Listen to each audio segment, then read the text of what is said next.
Gente, nossa primeira aulinha sobre o reino Animalia, ou reino dos animais, como é mais conhecido.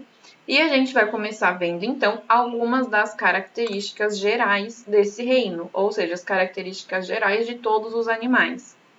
Não é surpresa pra gente que eles são organismos eucariontes. A gente sabe que todos os seres vivos, exceto bactérias, exceto o reino Monera, são organismos eucariontes. Então, beleza, a gente já sabia disso.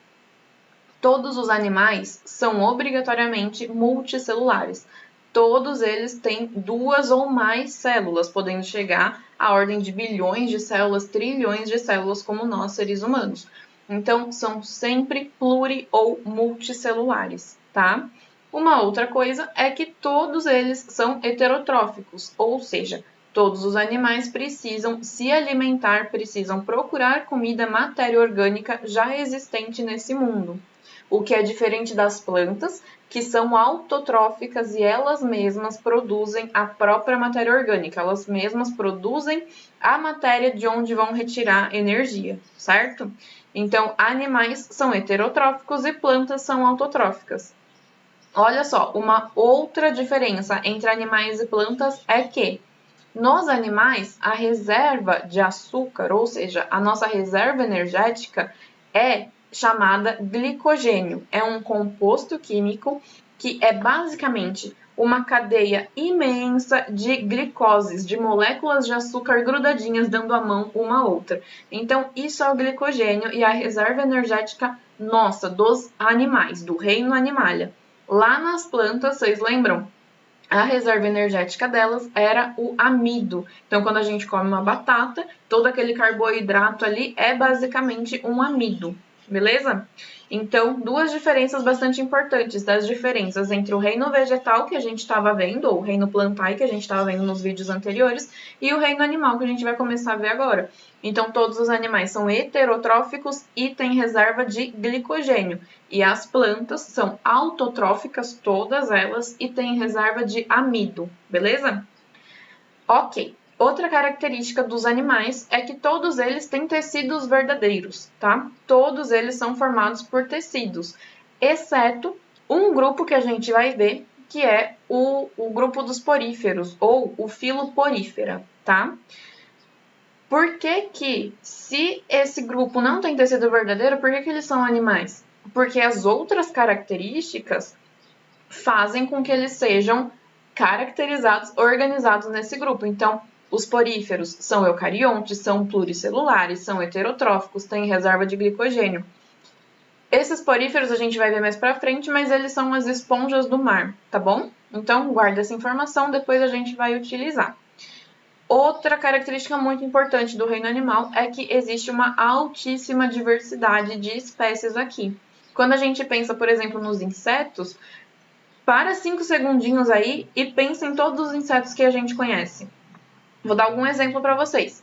Mariposa, borboleta, besouro, tem um outro tipo de besouro que a gente conhece como joaninha, abelha, formiga, barata, mosca, pernilongo, tudo isso é inseto. Olha quanta diversidade a gente tem num pequeno grupo de animais, certo? Depois, se a gente pensar em outro grupo de animais, por exemplo, os mamíferos, olha quanto que a gente conhece também. Nós, os seres humanos, os cachorros, os leões, as vacas, que mais que tem? Um monte.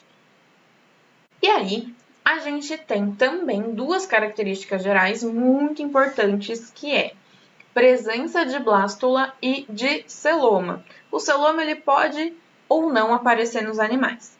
Mas o que é isso a gente vai descobrir agora, quando a gente estiver estudando, então, a embriologia animal. A embriologia é o estudo do embrião. Então, nessa aula, a gente vai basicamente entender como que os animais de qualquer grupo, tá? Pode ser um mamífero, pode ser um inseto, pode ser qualquer outro tipo, pode ser a esponja, como que eles se desenvolvem, tá bom? Então, a embriologia vai ser o estudo do embrião e é por ela que a gente vai conseguir entender, por exemplo, nós, nos seres humanos, como que a gente desenvolveu um estômago, como que de uma única célula ali foram desenvolvidos cérebro, estômago, boca, nariz, olho, cabelo? Como? Como que tudo isso aconteceu? É pela embriologia que a gente vai descobrir, tá bom? Então, a gente tem alguns pontos chaves aqui para a gente lembrar durante esse estudo sobre a embriologia. O primeiro deles é que a embriologia só começa com a fecundação. Então, vocês estão muito cansados de me ouvir falar que existe pai, existe mãe, e aí o material genético dos dois vão se misturar e vão criar uma nova criatura, certo? Vão criar um novo ser vivo. Isso daí é basicamente fecundação, e a gente já vai entender um pouquinho melhor.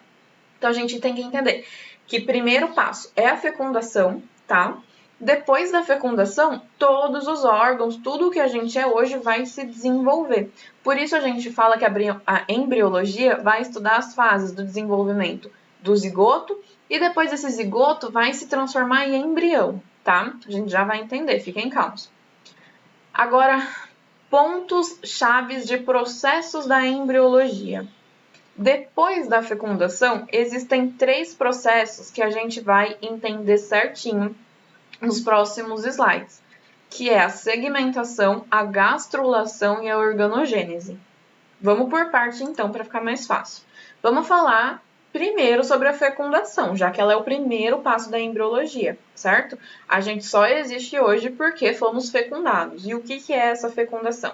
Quando eu falo para vocês que existe um pai e existe uma mãe misturando materiais genéticos, existe o espécime macho e o espécime fêmea, eu estou falando que existem trocas de gametas, trocas ou encontros de gametas, que a gente conhece como espermatozoide do homem, do macho, e óvulo da mulher, da fêmea, certo? Quando esses 2 gametas se encontram, que é esse desenho aqui que eu tenho certeza que vocês já viram, quando acontece esse encontro, essas 2 células se transformam em uma única célula maior, grandona, com os 2 tipos de materiais genéticos, do espermatozoide e do óvulo. Então, por isso, nasce um novo ser, certo? Uma nova célula. E essa célula é chamada de célula-ovo. É um ovo ou o nome mais comum, que é o zigoto, tá bom? E agora, só para a gente lembrar assim, de todos os nomes da biologia. A gente está falando aqui basicamente então que os gametas, eles surgiram, eles existem hoje por conta daquela divisão celular que é chamada de meiose, lembra? Então eu tenho uma célula completa com todos os cromossomos, todo o material genético. Quando acontece a meiose, esse material genético é dividido pela metade. Então o gameta, ele é haploide, ele tem apenas metade do material genético. Então, o material genético do pai junta com mais metade do material genético da mãe, da fêmea. Então, 1 mais 1 dá 2. Metade de material genético mais metade de material genético dá um material genético inteiro, que é o que a gente chama de célula completa, de célula diploide, tá bom? Então, os gametas são haploides, junta num zigoto, que é uma célula diploide. Beleza, isso daqui vocês já sabem. Se não souberem, pergunta, tá tudo bem. Então, fecundação gerou um zigoto diploide. Ótimo. O que a gente faz agora com esse zigoto? O zigoto é a primeira célula que vai desenvolver um ser vivo, um animal. Então, esse zigoto vai passar por um processo de segmentação. O que é isso? Esse zigoto ele vai começar a se dividir em diversas outras células. Eu tinha uma célula grandona chamada zigoto e agora essa célula vai ter várias divisões e vai gerar ali diversas novas células. Vamos entender todo esse desenho aqui nesses passos aqui. Vamos lá, a gente ainda está falando de segmentação, tá? Olha só, tinha um zigoto, que é uma célula grandona. Essa célula começou a segmentar, começou a se dividir em outras células pelo processo de mitose. Então, gameta é formado por meiose, zigoto vai se multiplicando, vai se segmentando por mitose, tá bom? Quando esse zigoto se divide em 2 células, a gente começa a chamar essas células de blastômeros. Esse nome é bastante importante porque depois a gente vai ter um processo que chama blástula. Então é legal vocês saberem. Blastômero, blástula são nomes bem parecidos. São nomes difíceis, complicados, mas eles fazem sentido. Beleza, vamos lá. O zigoto segmentou em duas células que agora a gente chama de 2 blastômeros. Esses 2 blastômeros, cada um vai se dividir em 2. Então, de 2 células, a gente vai ter 4 células. Depois, a gente vai ter 8 células. Depois, 16. Depois, 32. E presta atenção. O zigoto, que era uma célula grandona, está se dividindo, mas ele não aumenta de tamanho. As células que eles se dividem são menores. Então, quando a gente tem as 32 células ou os 32 blastômeros, o zigoto ainda está do mesmo tamanhozinho, tá bom? Isso é uma curiosidade bem legal de vocês saberem. Quando chega mais ou menos aí nessa segmentação em 32 blastômeros, a gente começa a chamar esse montinho de células de mórula, tá bom? É um nome que pensa ali numa amora, certo? Na frutinha amora, que parece um cacho de uva em miniatura. A mórula é chamada assim porque ela parece uma amora. Então, é só vocês lembrarem de amora, mórula, tá bom?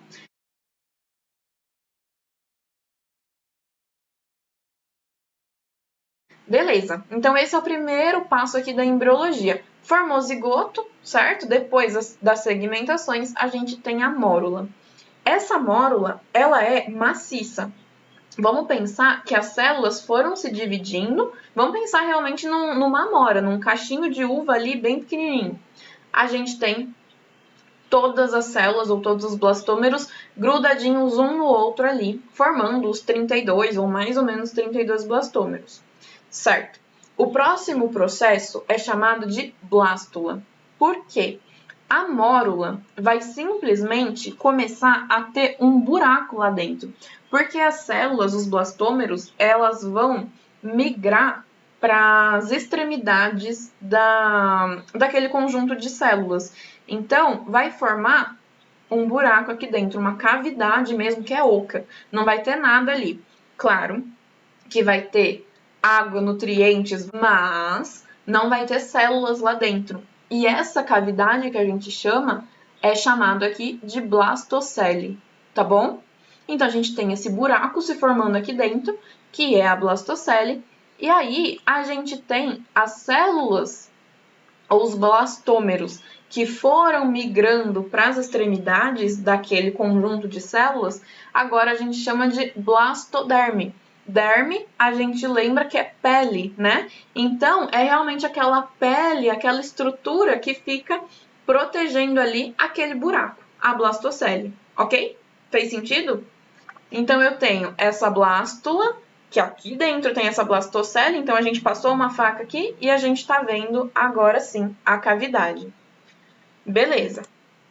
Depois que a gente tem a blástula, a gente entra naquela segunda etapa muito importante, que é a gastrulação. Então, a gente passou pela segmentação, agora a gente está aqui na gastrulação, tá? Na segmentação, a gente teve a formação da mórula e da blástula. Agora, a gente vai entender o que acontece depois da blástula. Então, vamos lá. Blástula é aquele conjuntinho de células ali que tem um buracão no meio. Ok. O que é a gastrulação? É o processo, vamos imaginar que é uma bolinha. A bolinha, ela vai começar a ter uma entradinha.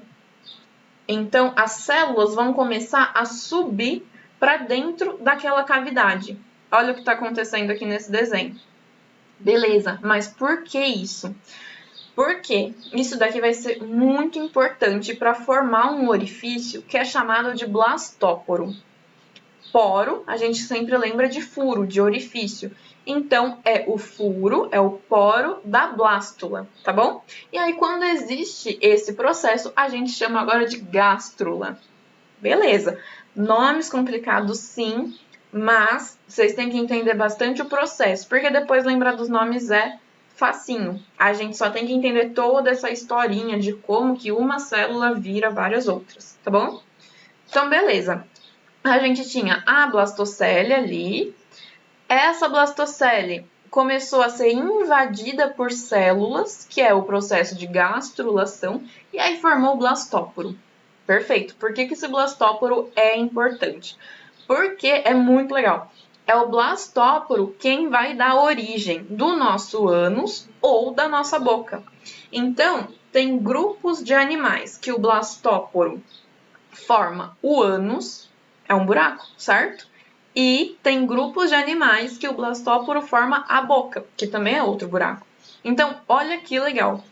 Os grupos de animais que formam o ânus, eles são chamados de deuterostomados, tá bom? Deuterostômios. E os animais que formam a boca são chamados de protostômios. Aí, beleza, a gente formou esse blastóporo.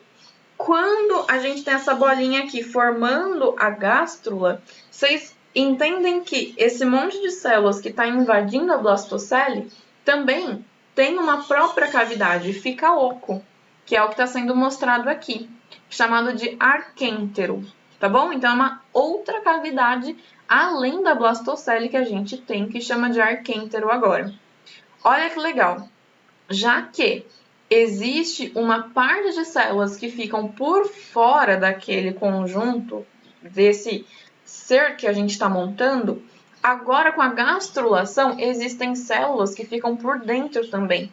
Então a gente já consegue começar a separar em endoderme as células que ficam por dentro, endo, e em ectoderme as células que ficam por fora, ecto, tá bom? Gastrulação é basicamente isso.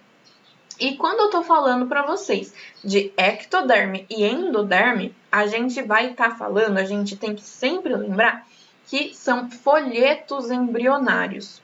Quando a gente está falando da nossa pele aqui, que é realmente um tecido, essa pele, ela só se desenvolveu a partir dos folhetos embrionários, tá? E a gente tem 3 folhetos embrionários que existem nesse mundo. Já falei 2 para vocês. Ectoderme, que é essa que fica por fora, a endoderme, que é essa que fica por dentro aqui do processo da gastrulação, e existe um terceiro folheto que pode se desenvolver depois desses 2 folhetos, que é chamado de mesoderme, aquela que fica no meio. Ecto fica para fora, endo fica para dentro, e a meso é o que fica no meio, entre a ectoderme e entre a endoderme. É o que está sendo mostrado aqui de vermelhinho para vocês. Beleza? Aí a gente precisa saber o seguinte. Existem grupos de animais, a gente pode dividir esses animais em 2 grupos. Em diblásticos e triblásticos. Blástico vem de folhetos, tá? Então a gente tem animais que possuem apenas 2 folhetos. E quais são esses 2 folhetos? Os principais, ectoderme e endoderme. São os primeiros folhetos que são desenvolvidos. Lembra desse desenho aqui? Então, são os primeiros folhetos. Então, são os animais diblásticos. Eles param aí, só tem esses 2 folhetos. Aí existem animais que são triblásticos. O que significa? Que eles têm 3 folhetos. Ou seja, eles possuem também a mesoderma, que vai se desenvolver depois. Ok, folhetos embrionários super simples. E aí, a gente vai para um próximo processo. Olha o que está acontecendo. Quando eu falei para vocês que a gente tinha lá a mórula começou a ter um buraco dentro dela que formou a blástula começou a ser invadida por células, certo? A blastocele, aquela cavidade, aquele buraco, ficou invadido por células, formou então a gástrula, certo? Essa gástrula me deu 2 folhetos e também pode me dar um terceiro, que é a mesoderme. E agora a gente vai entender o próximo processo, o que vai acontecer de mudanças aí nesse monte de célula. Depois da gástrula, a gente tem a neurulação. Beleza, vamos dar uma pausa e entender uma coisa. Quando a gente está falando da gastrulação, lá do blastóporo, eu falei para vocês que ele é um furinho, certo? Ele é um poro. É esse desenho aqui que a gente estava vendo. Vamos imaginar agora que esse desenho, ele não é... Lembra que o zigoto ele é redondinho, ele é uma bolinha? Agora, com todas essas modificações, a gente vai imaginar um zigoto... Desculpa.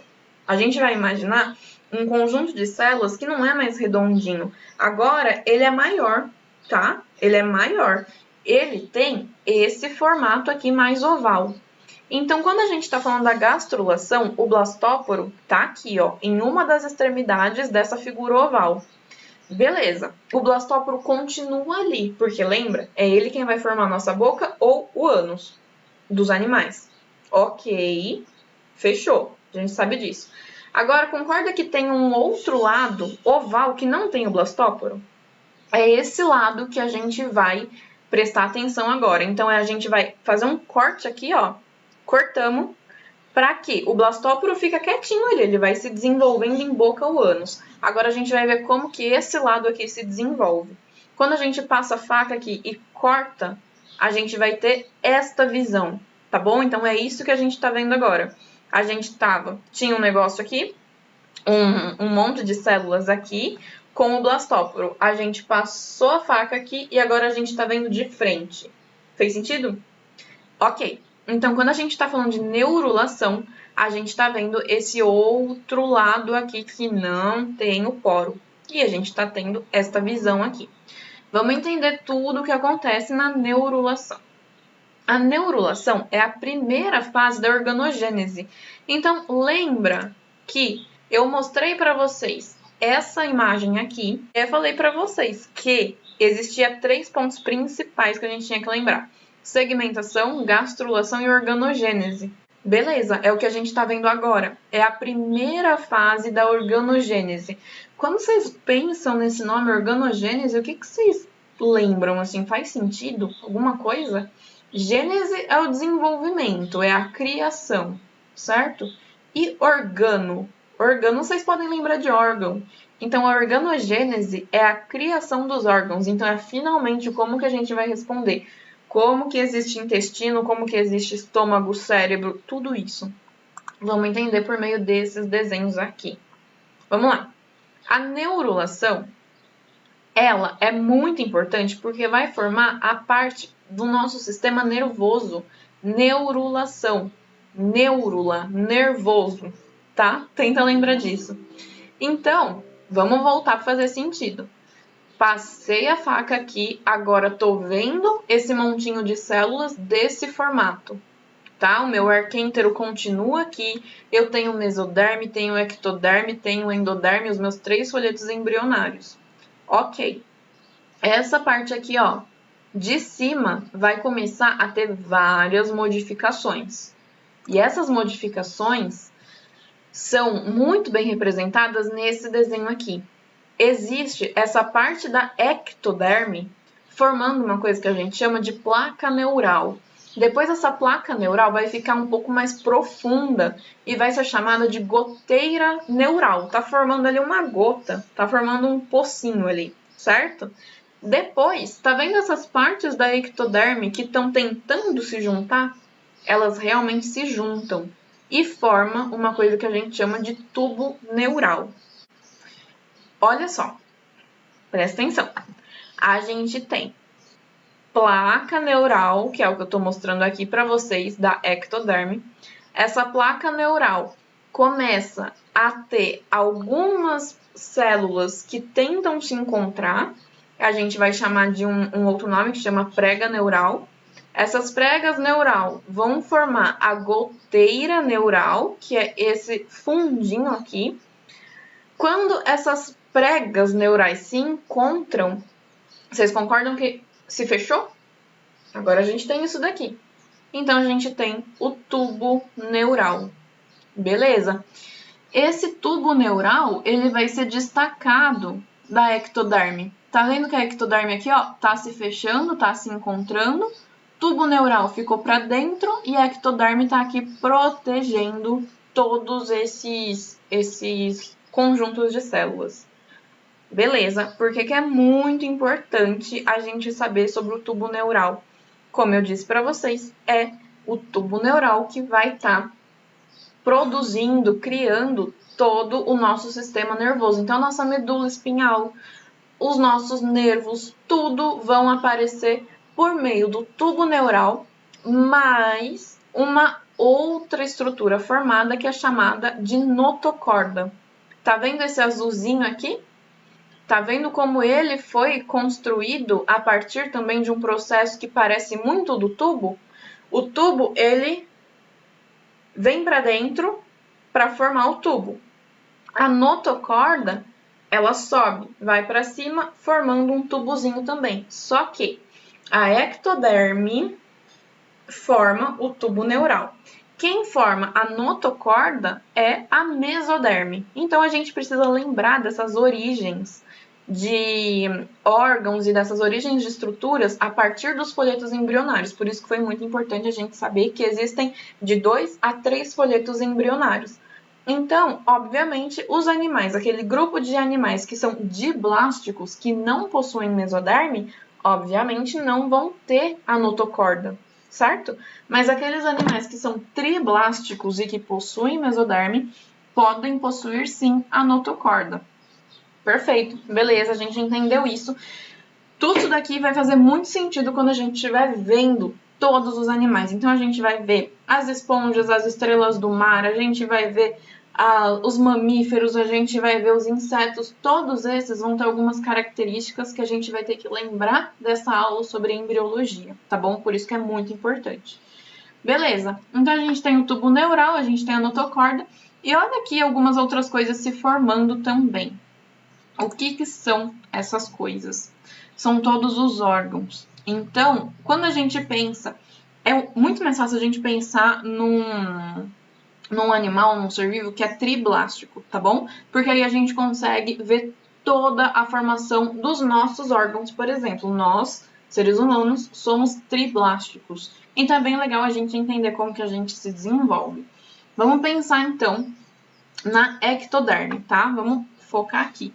A ectoderme, ela está sempre em contato com o meio externo. Lembra que eu falei para vocês? Ela está protegendo aquele conjunto de células, então ela é a mais externa.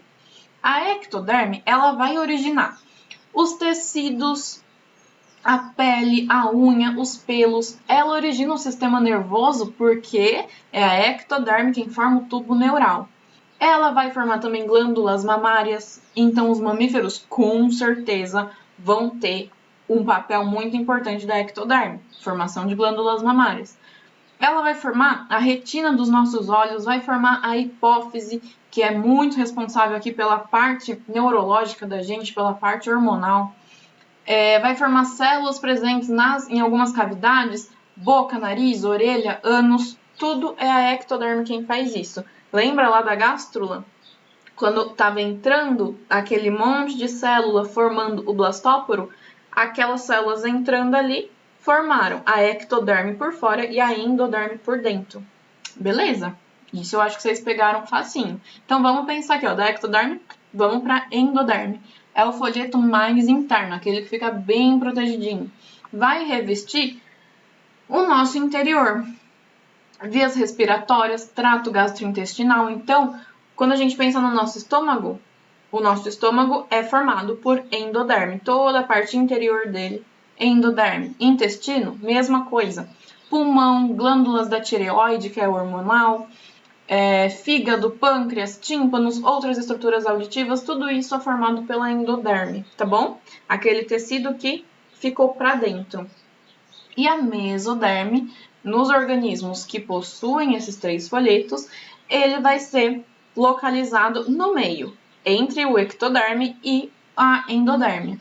E vai formar o quê? Os nossos músculos, as cartilagens, os ossos, os vasos sanguíneos, a nossa bexiga, grande parte do sistema cardiovascular, do nosso sistema circulatório, tá bom? Então, guardem esse esqueminha para que vocês possam ter a noção do que é formado por qual folheto embrionário. E aí, faz muito sentido quando a gente, não é nesse desenho, é nesse daqui, quando a gente vê esses coloridinhos. Ectoderme formando tudo o que está mais interno. Endoderme formando alguns órgãos ali, por exemplo, do nosso sistema gastrointestinal, certo? Formando, por exemplo, o intestino.